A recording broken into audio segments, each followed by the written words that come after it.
हरे कृष्णा।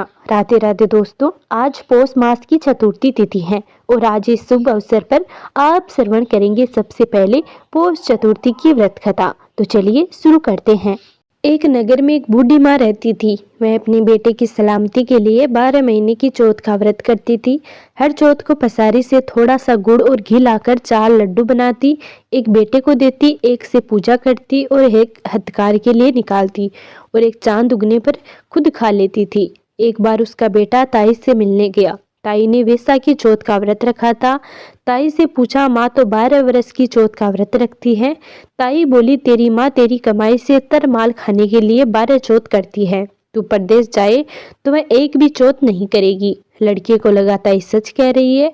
घर आकर माँ से कहा, मैं परदेश जा रहा हूँ, यहाँ तू मेरी कमाई खाने पीने में ही उड़ा देती है। माँ ने समझाकर रोकना चाहा पर बेटा नहीं माना। माँ ने उसे साथ ले जाने के लिए चौथ माता की आंखें दिए और कहा, मुसीबत में ये आंखें तेरी मदद करेंगे। वह आंखें लेकर रवाना हो गया। घूमते हुए एक नगर में पहुंचा। उसने देखा एक बूढ़ी माँ रोती जा रही है और पुआ बनाते जा रही थी।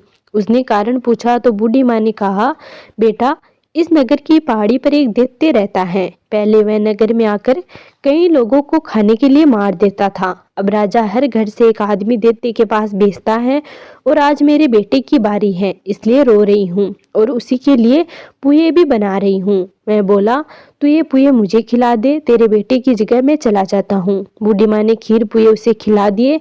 खा पीकर वह सो गया। रात को राजा के सैनिक आए तो बूढ़ी माँ ने उसे भेज दिया। दैत्य के सामने पहुंचने पर उसने चौथ माता की आंखें दैत्य की तरफ फेंक कर कहा, हे चौथ माता, यदि मेरी माँ मेरी सलामती के लिए व्रत करती है तो दैत्य का सिर कटकर गिर जाए।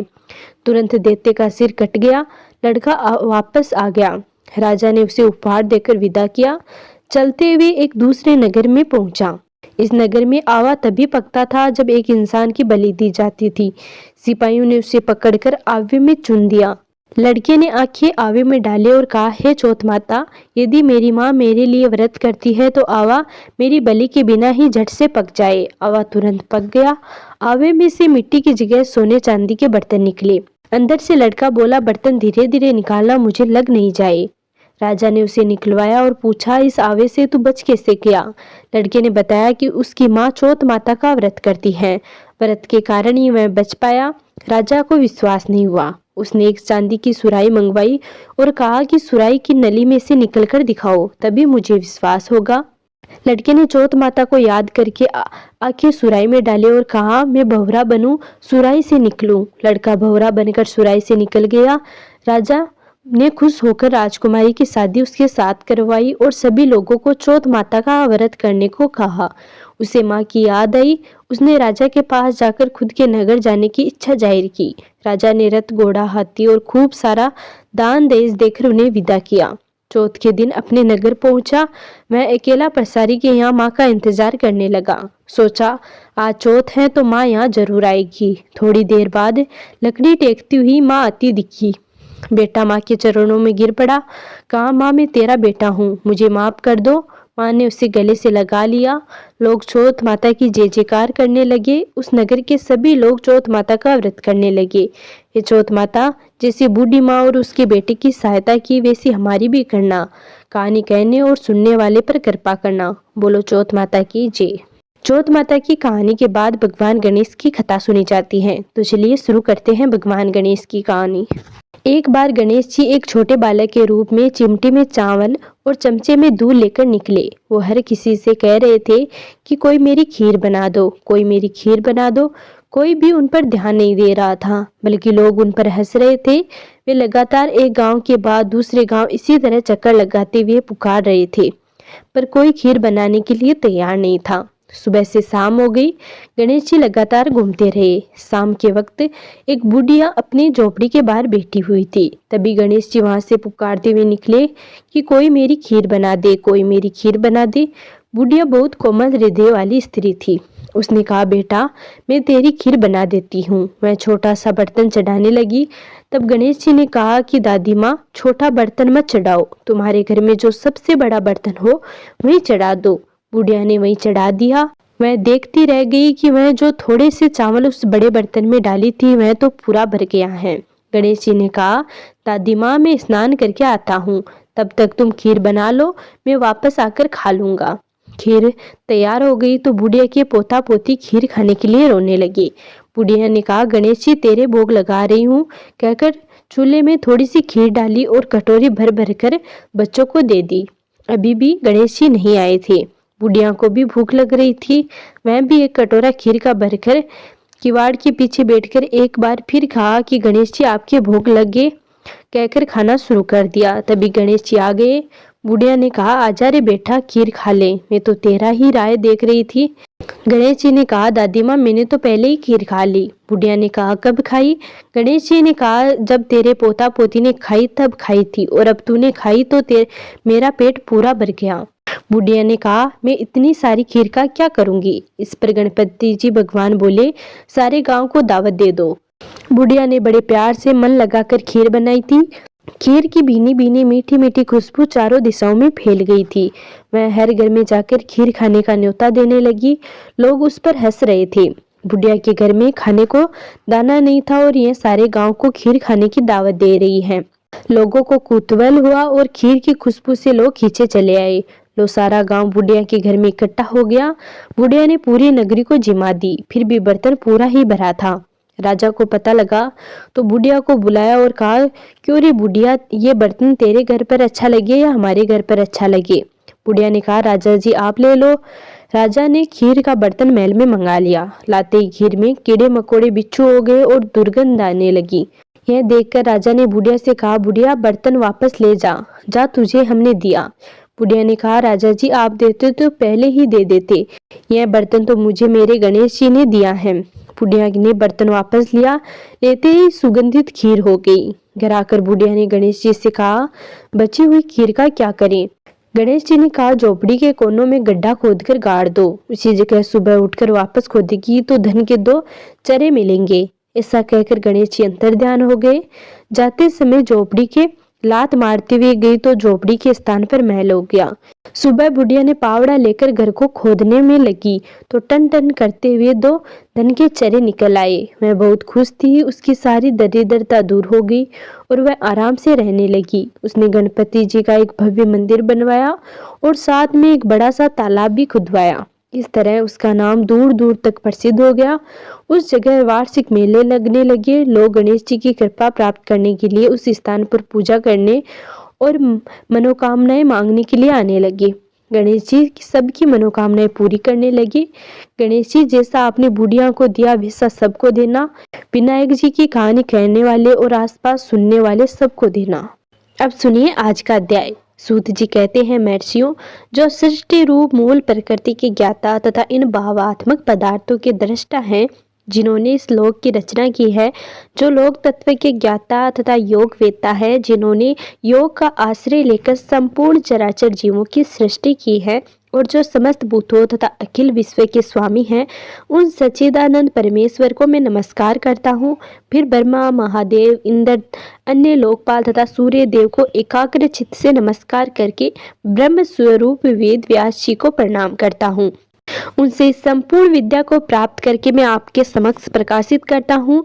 जो नित्य सद स्वरूप अव्यक्त एवं सबका कारण है, वह ब्रह्मा ही महत्वत्व से विशेष पर्यंत विशाल ब्रह्मांड की सृष्टि करता है। यह विद्वानों का निश्चित सिद्धांत है। सबसे पहले तेजो में अंड में ब्रह्मा जी का प्रादुर्भाव हुआ। वह अंड सब ओर से जल से घिरा है। जल के बाहर तेज का घेरा और तेज के बाहर वायु का आवरण है। वायु आकाश से और आकाश भूतांकी से घिरा है। अहंकार को महत्वत्व ने घेरा रखा है और महत्वत्व अव्यक्त मूल प्रकृति से घिरा है। उक्त अंड को इस संपूर्ण लोकों की उत्पत्ति का आश्रय बताया गया है। इसके सिवा इस पुराण में नदियों और पर्वतों की उत्पत्ति का बारंबार वर्णन आया है। मनवंतर और कल्पों का भी संक्षेप में वर्णन है। पूर्व काल में ब्रह्मा जी ने महात्मा पुलस्त्य को इस पुराण का उपदेश दिया था। फिर पुलस्त्य इसे गंगा द्वार में भीष्म जी को सुनाया था। इस पुराण का पठन, श्रवण तथा विशेष रूप से स्मरण धन, यश और आयु को बढ़ाने वाला एवं संपूर्ण पाप का नाश करने वाला है। जो द्विज अंगों और उपनिषदों सहित चारों वेदों का ज्ञान रखता है, उसकी अपेक्षा वह अधिक विद्वान है जो केवल इस पुराण का ज्ञाता है। इतिहास और पुराणों के सहारे ही वेद की व्याख्या करनी चाहिए, क्योंकि वेद अल्पज्ञ विद्वान से यह सोचकर डरता रहता है कि कहीं यह मुझ पर प्रहार न कर बैठे, अर्थ का अनर्थ न कर बैठे। तात्पर्य यह है कि पुराणों का अध्ययन किए बिना वेदार्थ ठीक ठीक ज्ञान नहीं होता। यह सुनकर ऋषियों ने सूत जी से पूछा, मुने, श्री भीष्म जी के साथ पुलकस्य ऋषि का समागमन कैसे हुआ? पुलकस्य मुनि तो ब्रह्मा जी के मानस पुत्र हैं। मनुष्य को उनका दर्शन होना दुर्लभ है। महाभाग भीष्म जी को किस स्थान पर और किस प्रकार पुलकस्य जी का दर्शन हुआ, वह सब हमें बताइए। सूत जी ने कहा, महात्माओं, साधुओं का हित करने वाली विश्व पावनी महाभागा गंगा जी जहाँ पर्वतमालाओं को भेद कर बड़े वेग से बाहर निकलती है, वह महान तीर्थ गंगा द्वार के नाम से विख्यात है। पितृभक्त भी वही निवास करते हैं। ये ज्ञानोपदेश सुनने को इच्छा से मनु बहुत दिनों से महापुरुष के नियम का पालन करते थे। स्वाध्याय और तर्पण के द्वारा देवताओं और पितरों की तृप्ति तथा अपने शरीर का शोषण करते हुए भीष्म जी के ऊपर भगवान ब्रह्मा बहुत प्रसन्न हुए। वे अपने पुत्र मुनि श्रेष्ठ पुलकेशी जी से इस प्रकार बोले, बेटा, तुम कुरु वंश का भार वहन करने वाले वीरवर देख तक, जिन्हें भीष्म भी कहते हैं, समीप जाओ, उन्हें तपस्या से निवृत्त करो और इसका कारण भी बताओ। महाभाग भीष्म अपनी पितृभक्ति के कारण भगवानों का ध्यान करते हुए गंगा द्वार में निवास करते हैं। उनके मन में जो जो कामना हो उसे शीघ्र पूर्ण करो, विलंब नहीं होना चाहिए। पितामह का वचन सुनकर मुनिवर पुलकस्य जी गंगा द्वार में आए और भीष्म जी से इस प्रकार बोले, वीर, तुम्हारा कल्याण हो, तुम्हारे मन में जो इच्छा हो उसके अनुसार कोई वर मांगो। तुम्हारी तपस्या से साक्षात भगवान ब्रह्मा जी प्रसन्न हुए हैं, उन्होंने ही मुझे यहाँ भेजा है। मैं तुम्हें मनोवांछित वरदान दूंगा। पुलस्त्य जी का वचन मन और कान को सुख पहुंचाने वाला था। उसे सुनकर भीष्म आंखें खोल दी और देखा पुलकेशी जी सामने खड़े हैं। उन्हें देखते ही भीष्म जी उनके चरणों पर गिर पड़े। उन्होंने अपने संपूर्ण शरीर से पृथ्वी का स्पर्श करते हुए मुनि श्रेष्ठ को साष्टांग प्रणाम किया और कहा, भगवान, आज मेरा जन्म सफल हो गया। यह दिन बहुत ही सुंदर है, क्योंकि आज आपके विश्व चरणों का मुझे दर्शन प्राप्त हुआ है। आज आपने दर्शन दिया और विशेषतः मुझे वरदान देने के लिए गंगा जी के तट पर पदार्पण किया है। इतने से ही मुझे अपनी तपस्या का सारा फल मिल गया। यह कुश की चटाई है, इसे मैंने अपने हाथों से बनाया है और जहाँ तक हो सकता है इस बालक की प्रयत्न किया है कि बैठने वाले के लिए आराम देने वाली हो, अतः आप इस पर विराजमान हो। यह पलाश के दोने में अर्धे प्रस्तुत किया गया है। इसमें दूध, चावल, फूल, कुश, सरसों, दही, शहद, जौ और दूध भी मिले हुए हैं। प्राचीन काल के ऋषियों ने यह अष्टांग अर्धे ही अतिथि को अर्पण करने योग्य बताया है। अमित तेजस्वी भीष्म के ये वचन सुनकर ब्रह्मा जी के पुत्र पुलकेशी मुनि कुशान पर बैठ गए। उन्होंने बड़ी प्रसन्नता के साथ पाद और अर्घ्य स्वीकार किया।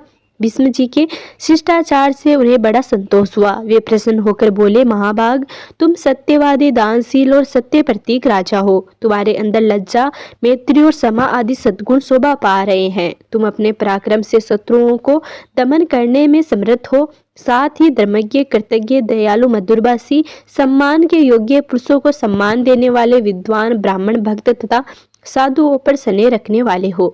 वत्स, तुम प्रणाम पूर्वक मेरी शरण में आए हो, अतः मैं तुम पर बहुत प्रसन्न हूँ। तुम जो चाहो पूछो, मैं तुम्हारे प्रत्येक प्रश्न का उत्तर दूंगा। भीष्म जी ने कहा, भगवान, पूर्व काल में भगवान ब्रह्मा जी ने किस स्थान पर रहकर देवताओं आदि की सृष्टि की थी, यह मुझे बताइए। उन महात्माओं ने कैसे ऋषियों तथा देवताओं को उत्पन्न किया, कैसे पृथ्वी बनाई, किस तरह आकाश की रचना की और किस प्रकार इन समुद्रों को प्रकट किया, भयंकर पर्वत, वन और नगर कैसे बनाए, मुनियों तथा प्रजापतियों, श्रेष्ठ सप्त ऋषियों और भिन्न भिन्न वर्गों को, वायु को, गंधर्वों, वृक्षों, राक्षसों, तीर्थों, नदियों, सूर्य आदि ग्रहों तथा तारों को भगवान ब्रह्मा ने किस तरह उत्पन्न किया, इन सब बातों का वर्णन कीजिए। पुलस्त्य जी ने कहा, पुरुष श्रेष्ठ भगवान ब्रह्मा साक्षात परमात्मा है। वे पर से भी पर तथा अत्यंत श्रेष्ठ हैं। उनमें रूप, वर्ण आदि का अभाव है। वे यद्यपि सर्वत्र व्याप्त है, तथापि ब्रह्मा रूप से विश्व की उत्पत्ति करने के कारण विद्वानों के द्वारा ब्रह्मा कहलाते हैं। उन्होंने पूर्व काल में जिस प्रकार सृष्टि की रचना की है, वह सब मैं तुम्हें बता रहा हूँ, सुनो। सृष्टि के प्रारंभ काल में जब जगत के स्वामी ब्रह्मा जी कमल के आसन से उठे, तब सबसे पहले उन्होंने महत्वत्व को प्रकट किया। फिर महत्वत्व, वैकारिक, तेजस तथा भूतांगी रूप तामस, 3 प्रकार का अहंकार उत्पन्न हुआ, जो कर्मेंद्रिय सहित 5 ज्ञानेंद्रियों तथा पंचभूतों का कारण है। पृथ्वी, जल, तेज, वायु और आकाश, ये 5 भूत हैं। इनमें से एक एक के स्वरूप का क्रमशः वर्णन करता हूँ। भूतादि नामक तामस अहंकार ने विकृत होकर शब्द तमन्ना मात्र को उत्पन्न किया। उससे शब्द गुण वाले आकाश का प्रादुर्भाव हुआ। भूतादि ने शब्द तमन्ना मात्र रूप आकाश को सब ओर से आच्छादित किया। उससे अत्यंत बलवान वायु का पाठ्य हुआ, जिसका गुण स्पर्श माना गया है। तदंतर आकाश से आच्छादित होने पर वायु तत्व में विकार आया और उसने रूप तन्मात्र सृष्टि की। वह वायु से अग्नि के रूप में प्रकट हुए। रूप उसका गुण कहलाता है। तत्पश्चात स्पर्श तन्मात्र वाले वायु ने रूप तन्मात्र वाले तेज को सब ओर से आवर्त किया। इससे अग्नि तत्व ने विकार को प्राप्त होकर रस तन्मात्र उत्पन्न किया। उससे जल की उत्पत्ति हुई, जिसका गुण रस माना गया है। फिर रूप तन्मात्र तेज ने रस तन्मात्र रूप जल तत्व को सब ओर से आच्छादित किया। इससे विकृत होकर जल तत्व ने गंध तन्मात्र सृष्टि की, जिससे यह पृथ्वी उत्पन्न हुई। पृथ्वी का गुण गंध माना गया है। इंद्रियां तेजस कहलाती हैं, क्योंकि वे राजस अहंकार से प्रकट हुए हैं। इंद्रियों के अधिष्ठाता 10 देवता वैकारी कहे गए हैं, क्योंकि उनकी उत्पत्ति सात्विक अहंकार से हुई है। इस प्रकार इंद्रियों के अधिष्ठा 10 देवता और 11 व मन, ये वैकारिक माने गए हैं। त्वचा, चक्षु, नासिका, जीव, श्रोता, ये 5 क्षत्रिय शताब्दी विषयों का अनुभव कराने के साधन हैं। अतः इन 5 को बुद्धि युक्त तथा ज्ञानेंद्रिय कहते हैं। गुद्दा, उपस्थ, हाथ, पैर और वाक, ये कर्मशः मल त्याग, मैथुन जनित सुख, शिल्प निर्माण, गमन और शब्दोच्चारण इन कर्मों में सहायक हैं, इसलिए इन्हें कर्मेंद्रिय माना गया है। वीर, आकाश, वायु, तेज, जल और पृथ्वी, वे क्रमशः शब्दादि उत्तरोत्तर गुणों से युक्त है। अर्थात आकाश का गुण शब्द, वायु के गुण शब्द और स्पर्श तेज के गुण शब्द, क्रमशः रूप जल के शब्द, स्पर्श रूप और रस तथा पृथ्वी के शब्द, क्रमशः रूप, रस एवं गंध, वे सभी गुण हैं। उक्त पौधों भूत, शांत, गौर और मूढ़ हैं, अर्थात सुख, दुख और मोह से युक्त हैं। अतः ये विशेष कहलाते हैं। ये 5 भूत अलग अलग रहने पर भिन्न भिन्न प्रकार की शक्तियों से संपन्न है। अतः परस्पर संगठित हुए बिना, पूर्णतया मिले बिना ये प्रजा की सृष्टि करने में समर्थ न हो सके। इसलिए मनवत्व से लेकर विशेष पर्यंत सभी तत्व पुरुष द्वारा अधिष्ठित होने के कारण पूर्ण रूप से एकत्व प्राप्त हुए। इस प्रकार परस्पर मिलकर तथा एक दूसरे का आश्रय ले उन्हें अखंड उत्पत्ति की। भीष्म जी एक दूसरे का आश्रय ले उन्होंने अंड की उत्पत्ति की। भीष्म जी उस अंड में पर्वत और द्वीप आदि के सहित समुद्र, ग्रहों और तारों सहित संपूर्ण लोक तथा देवता, असुर और मनुष्य सहित समस्त प्राणी उत्पन्न हुए हैं। वह अंड पूर्व की अपेक्षा 10 गुना अधिक जल, अग्नि और वायु, आकाश और भूतांगी अर्थात तामस अहंकार से आवर्त है। भूतांगी महत्व से गिरा है तथा इन सब के सहित महत्वत्व भी अव्यक्त के द्वारा आवर्त है। भूतांगी महत्व से घिरा है, अतः इन सब के सहित महत्व भी अव्यक्त के द्वारा आवर्त है। भगवान विष्णु स्वयं ही ब्रह्मा होकर संसार की सृष्टि में प्रवृत्त होते हैं तथा जब तक कल्कि की स्थिति बनी रहती है तब तक वे युग युग में अवतार धारण करके समूची सृष्टि की रचना करते हैं। वे विष्णु तत्व गुण धारण किए रहते हैं, उनके पराक्रम की कोई सीमा नहीं है। राजेंद्र, जब कल्प का अंत होता है तब वे ही अपना तम प्रधान रौद्र रूप प्रकट करते हैं और अत्यंत भयानक आकार धारण करके संपूर्ण प्राणियों का संहार करते हैं। इस प्रकार सब भूतों का नाश करके संसार को एकांकृत जल से निगमन करके सर्वस्वरूपधारी भगवान स्वयं शेष नाग की सैया पर शयन करते हैं। फिर जागने पर ब्रह्मा का रूप धारण करके वे नए सिर से सांसारिक की सृष्टि करने लगते हैं। इस तरह एक ही भगवान जनार्दन सृष्टि पालन और संहार करने के कारण ब्रह्मा, विष्णु तथा शिव का नाम धारण करते हैं। वे प्रभु सृष्टा होकर स्वयं अपनी ही सृष्टि करते हैं, पालन होकर पालनीय रूप से अपना ही पालन करते हैं, संहारकारी होकर स्वयं अपना ही संहार करते हैं। पृथ्वी, जल, तेज, वायु और आकाश सब वे ही हैं, क्योंकि अविनाशी विष्णु ही सब भूतों के ईश्वर और विश्व रूप हैं। इसलिए प्राणियों में स्थित संग आदि ही उनके सहायक हैं। तो ये था आज का अध्याय।